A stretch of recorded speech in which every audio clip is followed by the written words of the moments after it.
My name is Jenny. I'm Jenny Zhang. I'm the owner of Little Fluffy Head Cafe. We're a tea shop specializing in cheese tea.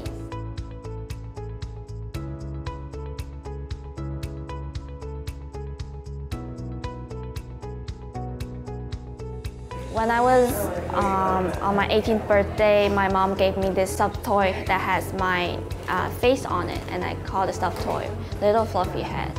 And when I decided to open this tea shop, my mom was really supportive, and I want to honor her, her role in supporting me regarding opening this business. So I just kind of put the name as the shop.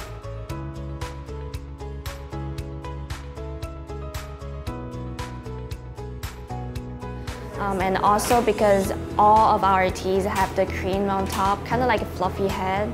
So it's also, it just makes sense to call it Little Fluffy Head Cafe.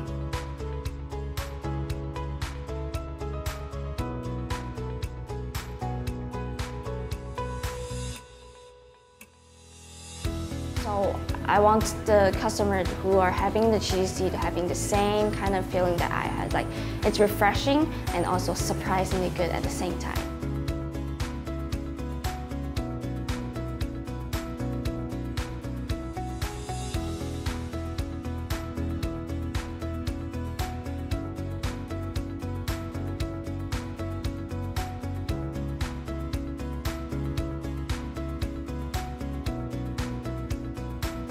I really hope that this type of drink will have a leg, and then we have the momentum to continue grow our business and having more people to try our cheese teas.